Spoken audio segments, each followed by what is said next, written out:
This guitar arrived with a broken headstock. Last week you saw me repair that, but we still have some even bigger tasks ahead for it. It's going to get a Floyd Rose, a refret, and a refinish. Be sure to hit the subscribe button and hit the bell to be notified every time we post a new video. This is Trash to Thrash. For more than 20 years, I've been obsessed with guitars. From playing them, to working on them, to buying and collecting them, I've built quite the collection of awesome custom guitars. This season, I'll be rebuilding guitars sent in by fans of the show. I'll be rebuilding 14 guitars over 14 weeks, each with a unique and interesting backstory. I'll be refinishing, refretting, rewiring, whatever it takes to make these things into the guitars of their dreams. This is Trash to Thrash. Hello everybody and welcome back to Trash to Thrash. I'm your host Mark Murray, and this week I'm going to be working on an Arbor Piranha Flying V for my customer Alex. Alex has had this guitar since he was 13 years old in 1983 when his dad brought it home from a pawn shop. Alex was a huge Randy Rhoads fan, so this was his dream guitar. But the guitar is old and beat up now, and it's missing most of the original parts. So Alex contacted me to give this guitar new life and really change things up for it. Alright, the plan for Alex's Arbor is basically a full overhaul. We'll start by pulling the frets and refretting it with brand new clean frets. Then after some body work, we'll bring it into the paint booth and spray it fluorescent orange, including the headstock and the back of the neck. I'll also apply a new Arbor logo on the headstock. The guitar has a binding on the neck, but after 40 years it's not looking so good anymore, so we're going to paint the binding orange to match the body. I'm going to cut some new side marker dots with my vinyl cutter, and I'll seal them in with the clear coat like I do with my headstock logos. Then I'm going to install a chrome Floyd Rose, followed by chrome tuners, a set of Seymour Duncan distortion pickups. Then I'll add in the chrome knobs, the pickup selector switch, and to top it off, a chrome Iron Age kill switch with a red LED. This thing's going to be pretty insane, but first we're going to have to repair that headstock. We started working on this guitar last week on the show when we sanded it, did some basic body repairs and some more sanding. Then I sprayed it black as kind of a reference coat so I could see how flat the body is.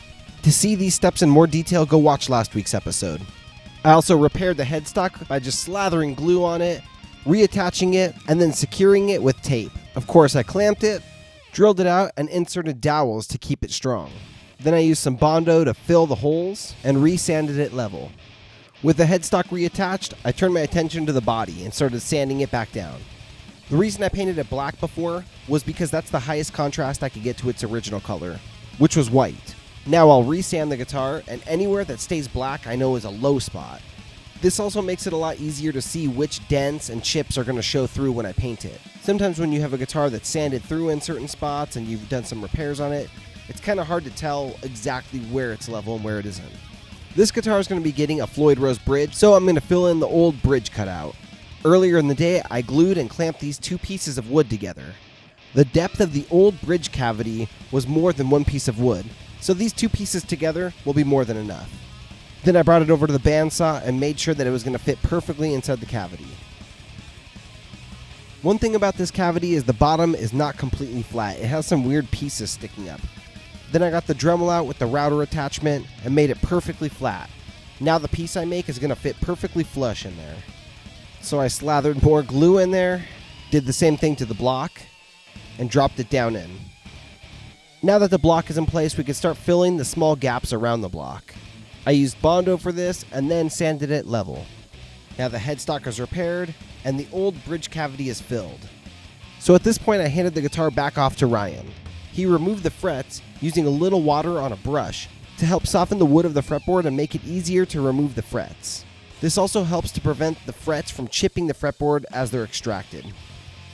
Another tip is to use a soldering iron to help heat up the fret in case there's any glue underneath the fret. In this case there was no glue on these frets, so they came out really easy. Then he cleaned out the fret slots with the blade. And after a thorough cleaning, look how good that fretboard looks. It definitely doesn't look 40 years old. And he handed it back to me. Now what I'll be doing is reshaping the fretboard. Notice the sanding block has a 10-degree radius on it. Right now it's about a 7.5-degree radius, so I'm going to take some 400 grit sandpaper, attach it to the bottom of this sanding block, and reshape it to 10 degrees. The reason I'm doing this is because a Floyd Rose bridge is automatically set to 10 degrees. So you want your nut, your bridge, and your fretboard all to match radius-wise. 7.5 degrees might have worked, but it's not going to be ideal. To get the best action and playability possible, you want them all to match. I have these radius gauges that I can check a few different spots on the fretboard and make sure everything looks good. And it does, so now I'll start shaping my frets. To do this, I use this bench-mounted crank tool and simply run the fret wire between a couple wheels and it bends it to the right radius. It takes a bit of setting up to get it right, but it works great. I can check it against the same gauge that I used to check the fretboard. Yeah, looks great. For this guitar, I'm using StuMax Cryo Wire fret wire. It's the same nickel material that's traditionally used to make frets, but it's cryogenically treated, so the frets last longer, they play better, and it's easier material to work with than standard fret wire. Now the fretboard's been cleaned and it's ready for some new frets. So I've pre-cut all my frets and I put them in this little block to keep track of which order they go in, because the first fret is more narrow than the 22nd fret, for example. When I refinish this guitar, I'm also going to be repainting the binding. You can see how aged and ugly this binding is, but that's going to mean we're going to need to put new side marker dots on it too. After cutting the frets, this is what they look like. But since this guitar has a binding, I don't want the fret tang to come all the way to the end, so I'm going to use this tool here to cut part of the tang so that the fret sits inside the binding. It's a pretty tricky tool to use, but it's a lot faster than having to cut these by hand. With the fret trimmed, when I insert it here into the fretboard, you won't see the ends coming out where the binding is. And now with the frets pounded in, trimmed, and the ends filed, this guitar's ready to go back outside. Hey guys, I hope you're enjoying the episode so far. Do you want your guitar modified by me, or would you want me to build you a custom guitar and have it featured on the show? If so, send me an email to mark@guitarguts.com. I also have that listed down in the description below. I'd be more than happy to go over some custom guitar options with you. If you have a guitar you want modified, or you don't have the guitar yet, either is totally fine. I can help you hunt for the right guitar to build up the guitar of your dreams. If you have a guitar you want me to modify, send me some pictures of it and a description of what it is and what you'd like done to it, some ideas. If you don't really know, that's totally fine. I'll help brainstorm with you and we'll come up with a game plan for making you a totally awesome, custom, killer axe. Now the frets are looking nice and fresh, and it's time to plan out exactly how I'm going to mount this Floyd Rose. The first step is going to be to run a straight edge along the side of the neck, down the length of the body, and tracing that line down where the bridge will be. I'll do that along both sides of the fretboard, so then I have nice parallel lines going down the length of the guitar. It's crucial that these lines are accurate, because if not, the alignment of the Floyd Rose will be off and the strings won't line up with the neck properly. Next, I line the 0 mark on my straight edge at the nut of the guitar and measured 24 3/4 of an inch from the nut down towards the bridge. That's going to be the scale length of this guitar, meaning the point at which the strings touch at the nut over to where the strings touch at the bridge. There's a lot of math and triple checking all your measurements when you're adding a Floyd Rose to a guitar that's never had one before. The first objective for mounting the Floyd Rose will be finding where our mounting posts need to go. The mounting posts are going to be 74.3 millimeters apart, and it needs to be centered with the neck. Those parallel necklines that I drew on earlier were 59 millimeters apart. So there's a differential of about 15 millimeters or 7.5 millimeters on each side of the necklines. So this is approximately where the Floyd Rose is going to be sitting. To test fit it, I took the Floyd Rose apart and removed the block so I could set it flat on this body. Here you can see the 24 3/4 inch line I drew where our saddle needs to be aligned with, and so far it looks perfect. So now we're ready to get the router out. The way I do this is I use a few different templates to cut some holes in the body to allow the Floyd Rose to fit. Once I have my mounting holes marked, which I did in the previous step, I'll use this template which goes off the mounting holes. Now I could run my router along the inside of these cutouts and make perfect replicas on the body. When removing a lot of material from a guitar using a router like this, you want to do it in multiple passes. So I set my router depth to about 3/16 of an inch and I'll route the whole pattern. Then I'll come back and drop it about another 3/16 of an inch down. And I'll repeat that process a number of times, considering this is about a 2-inch thick guitar. If you try to remove too much material at once, it starts to become dangerous and you could damage the guitar. The router itself is a 1 horsepower tool, so it's a lot of power in your hands and you don't want to get too crazy with it. At this point, I drilled out the 2 post holes. Normally, when you add a Floyd Rose to a Strat or another guitar that has a tremolo like that in it, this large hole will already be there. But this guitar never had that, so this is the first step to routing it out. If you've ever used a router before, you know how loud they are. and how messy they can be. So I stopped a bunch of times just to re-clean the workspace. Now we're done with the first hole, and we're going to flip the guitar over and use the second template, which is going to give us the hole for the springs and the tremolo claw. I use double-sided tape to attach the template to the guitar while I'm working with it. Again, this hole is usually already there on a Strat or a guitar that has a spring-driven tremolo. This guitar originally did have a tremolo made by Kaler, but it's not the same style that's going to go through the back of the guitar. And that looks excellent. The router and the template work perfect once again. Since we'll be painting over the binding, I've also taped the edge of the fretboard and the edge of the frets. Now we have the bushings installed for the Floyd Rose, the fretboard is covered, and this guitar is just about ready for some paint. Before bringing this guitar into the paint booth, I sprayed a layer of matte clear across the fretboard edge here. This is a trick I actually learned from the Trash to Thrash audience.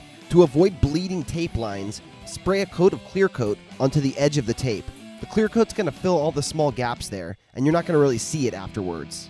But this is going to block any paint from filling those gaps.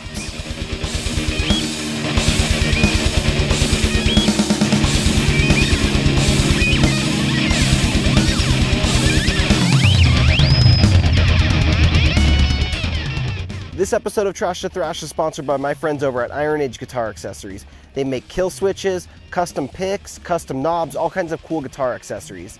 Did you notice that weird stuttering effect that was in the song that was just playing? That was a kill switch. I love kill switches. They look cool, they sound awesome, they're really fun to play with, they're really easy to install. To get 10% off your Iron Age kill switch, check out the link in the description down below. Let me ask you guys something. Do you like winning stuff?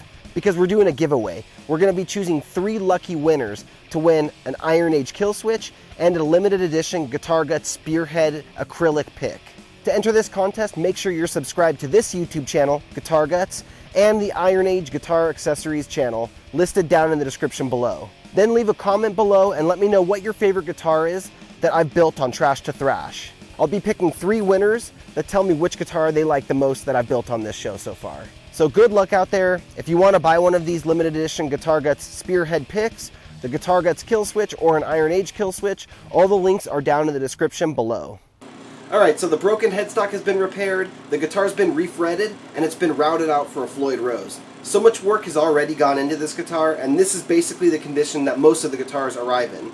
Now it's ready for paint. Into the paint booth we go with this guitar. I still need to do some routing on the backside of this guitar where the back control cavity is going to cover up the springs for the tremolo. But we're starting to hit a time crunch. We only have about a week to go before this guitar needs to be finished. So I'm going to lay down the base coats and then I'll come back and route that channel out and then come back and do a little bit of touch up. While I'm painting this guitar, Ryan's actually over across the shop working on a bracket so we can route a channel in the back of this guitar for the cover to sit into. Let's check in on him and see how that bracket's coming along. We'll be able to just set this on the back of a guitar and run our router on the inside, and it's going to make a perfect shelf for a cover to sit into. Again, he started with the angle grinder. Then he welded a bunch of metal strips together, forming the perfect size opening for this cover to sit into. Then he rounded off the inside corner radiuses, so this is going to be a perfect fit.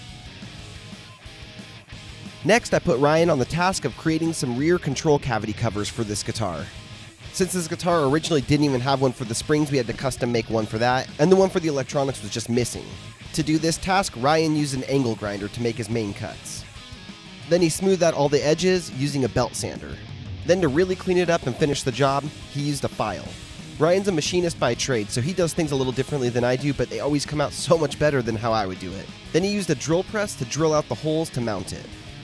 I'm a huge fan of clear acrylic for rear control cavity covers so you can see inside and see the electronics of the guitar and see the springs. There's something about seeing the inside of the electronics that I think is so cool. It's kind of a throwback to the old 80s and 90s electronics, like the old clear Game Boys and Nintendo 64s and telephones. Equipped with a brand new template, I mounted it to the back of the guitar using some double-sided tape and let the router rip. Since I'll be throwing a couple more coats of paint on this guitar, I lightly sanded the whole guitar so that the new paint is going to mechanically bond to the old paint. The shape of the cut was perfect. There was a couple spots though where the router gouged down a little too deep, so I smoothed that out with some sandpaper. After sanding, it looks perfect. Then it was back into the paint booth for a little bit of touch up and to hit that back cavity so it matches the guitar. Alright, now this guitar is ready for some fluorescent orange paint. The fluorescent orange I'm using on this guitar is slightly transparent, and since this guitar started white with black pinstripes, I laid down a base coat of solid orange to get it in the orange ballpark. Then I'm going to come back right now and spray it with fluorescent orange to get the perfect color. This fluorescent paint is crazy. It gets everywhere, so I covered up really well for this one. I don't mind the spray booth turning fluorescent orange, but I certainly don't want to. I sprayed 3 coats of fluorescent orange, let it sit for a day, then I came back, threw the logo on the headstock, and then I sprayed the high gloss clear. This guitar is getting high gloss clear on the whole body and the face of the headstock. The back of the neck and the back of the headstock are going to get matte clear. Alright, after throwing down the clear coat, this thing is looking so hot. This is the first fluorescent orange I've done, and man, does this thing glow. The new Arbor logo has been applied to the headstock, and wow, yeah, this thing is just crazy. The overspray is crazy from it too. The whole booth is now orange. Since I painted over the binding on this guitar, we're going to need to apply some new side dot markers. I made these ones using my vinyl cutting machine, the same way I do my headstock logos. So we'll put these on the side of the neck, and then spray clear coat over them so you won't even feel them. The orange painted binding and the black dots look really good. I actually love this. What do you think? Leave a comment down below and tell me what you think about the painted binding and the black side dot markers. With the markers in place, it's time to seal them in with some matte clear coat. We're going to do the whole neck with the matte clear coat so it has a real smooth feel to it. As many of the regular viewers of this show know, I love to buy, sell, and trade gear. Gear acquisition syndrome, or GAS, is a real thing. I have it, many of you have it, and it turns out to be contagious because Ryan now has it too. This is his 2005-ish Gibson Les Paul Studio in vintage mahogany worn cherry. It's a super nice Les Paul, but as his collection is growing, he doesn't find himself playing this one anymore, and it's gotta go. It's in great condition, he's taken awesome care of it over the years. It's been kept in a case most of the time, and it has a few mods he's done to it. If you're interested in buying this guitar, send me an email, mark@guitarguts.com, and put in the subject line, Gibson Les Paul. Here you can see some of the contouring he did to the back, so where the heel and the cutaway are, that's all been carved away. Here where the contouring is on the sides, same thing, there's a little bit of wear here on the back, natural wear. And on the tummy cut, you can see it's all radiused off. Everywhere he shaved it down has been restained, so it looks really good too. And it's extremely comfortable to play. It includes a hard shell case, and he's letting this thing go for a great price, well under $1,000. So if you're interested, send me an email. Buyer has to pay shipping, and we'll deliver worldwide, and dog not included. This is the perfect guitar for somebody who wants something a little more subtle, but wants something from the Guitar Guts shop, because we don't do subtle often. After the clear dried on the body, I level sanded it and polished it. My routine for level sanding is to use 800 grit sandpaper, and then to polish sand I like to use 1000, 1500, and then 2000 grit sandpaper. Then to polish it and get a super mirror finish, I use Meguiar's Mirror Glaze 105 and then 205 compounds. I recently switched over to using a drill attachment for my polishing, and it has saved me so much time. And yes, I'm wearing an apron. These compounds stain your clothes. I do 4 complete passes buffing the entire guitar with Meguiar's 105 compound. Then I come back and use the 205 compound 4 times over the entire guitar again. After polishing up the guitar, I dropped in the electronics and the Floyd Rose, installed the new Floyd Rose nut, the truss rod cover, the back cavity covers, installed the tuners, all the typical assembly and wiring and finishing details. Are you ready? Boom, look at this thing. It is so incredibly fluorescent. It is so incredibly 80s. It is so incredibly metal. Alex, the owner of this guitar, had a vision in his head of what he wanted this thing to look like, and I gotta say, I think I nailed it. This is definitely a build I'm proud of. The unique details of each guitar is really what makes me most proud of them. Look at the orange painted binding and the black dot inlays. They look so good. The new frets, the Seymour Duncan pickups pop against the orange paint. I mean, when this guitar came in, it didn't have a Floyd Rose, it didn't have a headstock on it even. Now this thing is ready to shred. It's loaded with a set of Goto tuners, a matching set of Seymour Duncan distortion pickups, of course the chrome Floyd Rose, and the special edition Guitar Guts LED Iron Age kill switch. Yeah, this thing's bad. In no way does this resemble a guitar that's 40 years old. Out of all the Trash to Thrash projects so far, this might be the one that took the most time. It had the most serious modifications required, with the refret, the refinish, and the Floyd Rose, the headstock repair, but the results speak for themselves. It turned out great. All right, so what'd you guys think of Alex's Arbor Piranha? It turned out awesome, I think. The fluorescent orange is crazy. The refret, the Floyd Rose, the broken headstock. I mean, so much went into this guitar. So thank you to Alex for sending it in. Thank you to all of you guys for watching. I really appreciate it. You guys have been sharing the episodes. I've been seeing the comments and everything like that, so I really appreciate it. Thank you guys. Leave your comments down below. Let me know what you thought of Alex's guitar, and also if you have any more information about Arbor in general. I don't know a lot about Arbor guitars, and if you guys have owned one or you know about the company, tell me about it down in the comments below. And thank you so much to Iron Age Guitar Accessories for sponsoring this episode of Trash to Thrash. Check the links down in the description and use my code to get 10% off. If you want one of those GG Guitar Guts signature kill switches or the Guitar Guts Kill Boost pedal, the first Guitar Guts pedal available, go to guitarguts.com. All the stuff is there. Thanks so much for watching, and I'll see you guys next week. Rock on, my friends. Do you want to win one of the guitars I built on the show? Every month I'm giving away another one of the custom guitars I built on this show. The only surefire way to be entered into this raffle is to sign up to the CEO tier of my Patreon page. I always offer a no purchase necessary way to win also. I do mini competitions over on my Instagram page, @GuitarGuts, for chances to be entered into these raffles. In June, I gave away this insane 1985 Ibanez Proline V. And in July, I gave away this totally radical 1994 Jackson Rhodes Concept. This wild beast was loaded up with all premium parts. Be sure to tune in next week to find some clues on what guitar will be given away in August. So for your chance to win and be entered automatically into a raffle every single month to win one of these guitars, go sign up to the CEO tier of my Patreon page. The links are in the description below.